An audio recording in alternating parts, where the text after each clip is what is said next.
Did you know that if you took a pair of scissors and cut out every word that Jesus ever said about homosexuality and you put it in your hand, do you know what you'd have? Nothing. You'd have a handful of air. Yet, if you look at the modern day church, you'd think it was one of the main things that they talked about.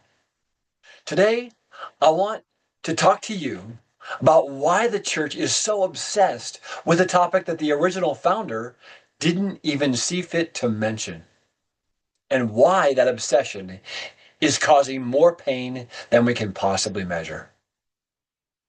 To do this, let me tell you a story. I have a friend. Let's call her Nicole. Nicole is kind. She's faithful. She's beautiful. And she's a lesbian. Recently, her church found out, and the board of elders and deacons then convened a meeting to discuss her future.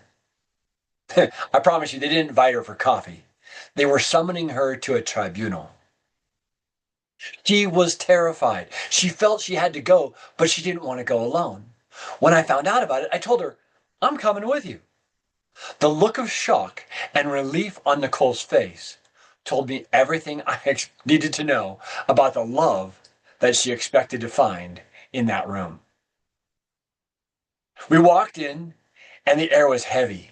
It was a sea of open Bibles and yellow legal pads and stern faces. They were ready for her. Before we even sat down, I broke the silence. I looked around the room and said, "You all have a serious problem. And the worst part is, you don't even know it yet." The room shifted. Every eye moved from Nicole to me. One elder leaned forward. "What do you mean?" "Well, I understand we're here to weigh the evidence against my friend's life based on her sexual orientation. Is that correct?" They nodded. "And what is your standard?" I asked. "What is the scale that you're using?" "The Bible," they said smugly, "the only inspired source." "Then allow me to go first," I said. "Do you realize that Jesus Christ, the author of the book and the founder of your entire faith, never mentioned homosexuality? Not once. In all the red letters through every sermon and every miracle, he never saw fit to even mention it, let alone condemn it or define it as a priority. So if this were the abomination that you claim it to be, don't you think the Son of God would have mentioned it while he was here?" The silence was deafening. So they pivoted. They went to the Old Testament law, Leviticus 18, 19, and 20. An abomination, they quoted, put to death, rang loud in the room. I quietly asked them, "Do you keep the law? Any of you?" Jesus said, if you break one piece of the law, you've broken the entire thing. You say we're no longer under the law, but under grace, right? Now that the law was finished with Jesus?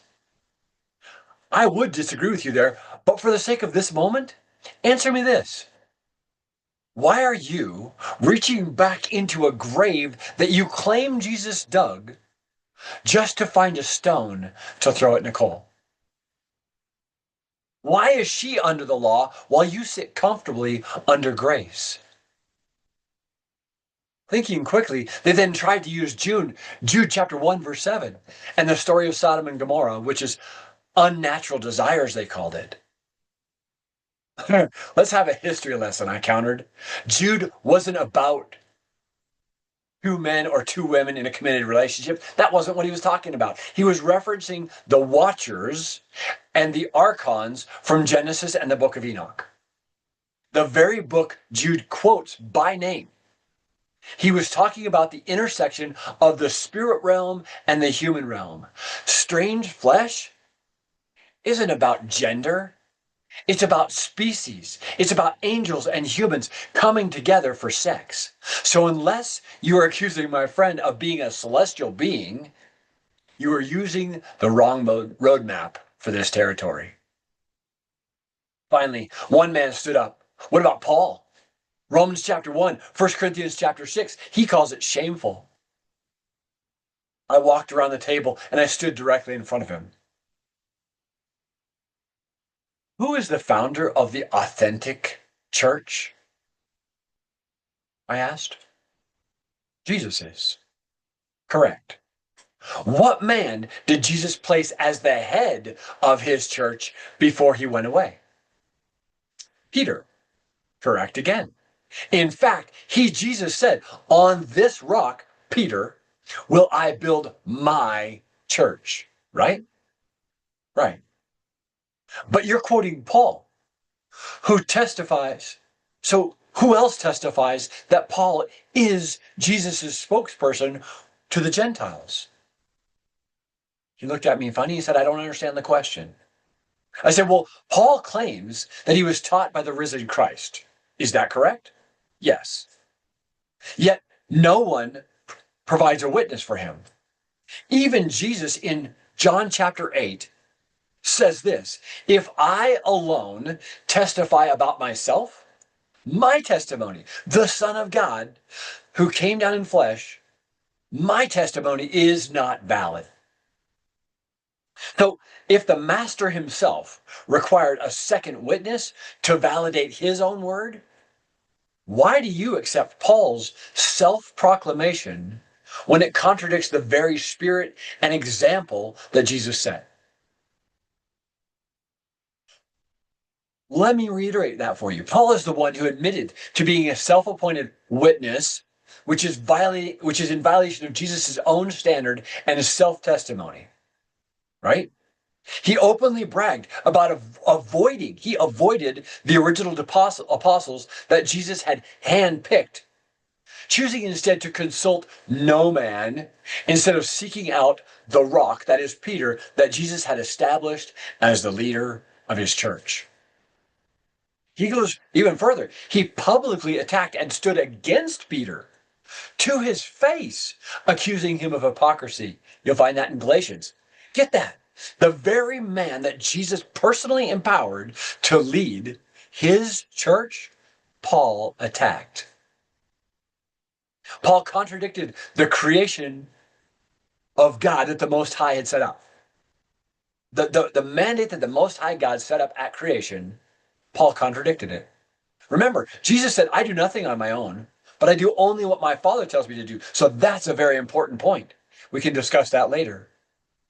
But Paul also reintroduced heavy burdens, heavy and religious lists and prohibitions that Jesus publicly came to set people free from. Paul created a gospel of works that even Peter said was so confusing and hard to understand that it led people away from the childlike faith that Jesus said was required in order to see the kingdom of heaven. Wow. And that's not all. There's so many more things. He added lists of additional requirements that you had to do to get into the kingdom, while Jesus only taught the requirement was love and how you treated the rest of the least of these, he called it. Go, read it for yourself. Paul spent his life arguing with the original disciples, the men who actually walked with the living Christ. Paul is the one who brought division and pain then, and his words and teachings are what you are using to bring division and pain now. Folks, nobody ever fights about what Jesus and Peter taught. Love the Lord your God with all your heart, with all your soul, with all your strength, and your neighbor as yourself. The man sat down. He had no answer. I looked around at her accusers. The notebooks were now closed. The Bibles were still. I quoted 1 John 4, 7 and 8. Beloved, let us love one another, for love is of God, and everyone who loves is born of God and knows God. He that loves not knows not God, for God is love. I quietly asked the room, Is there anyone left here who condemns her? One by one, they looked at Nicole, really looked at her for the first time, perhaps, and whispered, "Not me." My friends, Jesus was a friend of sinners and of those who the church labeled as sinners. He didn't come to judge them, and it's not our place to do the work that he refused to do. My gay and lesbian friends, be at peace. God loves you. I love you. Therefore, you are finally free to love yourself. I am loved. You are loved. I can risk loving you, for the one who knows me best loves me most. I am loved, so you are loved. Won't you please take my hand? We are free to love each other. We are loved. But you said, Derek, if you only knew, you wouldn't want me. The scars that I now wear, they go so deep. I said, my friend, your maker is my maker. And I promise you they love us both the same. And since I'm loved and you are loved, I can risk loving you, for the one who knows me best loves me most. I am loved. You are loved. Won't you please take my hand? We are free to love each other because we're loved.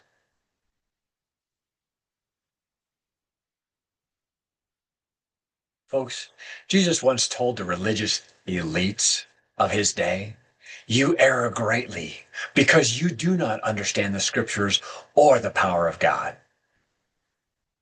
Folks, everything I have shared here today, I can back up with the scriptures and, more importantly, with the heart of God. I can show you the love that God intended you to see, and I can show it in the scriptures too.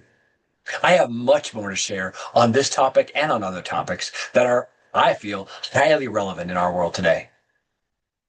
I truly believe that the right perspective, our Creator's perspective, can make a huge difference in the outcomes and the qualities of our lives.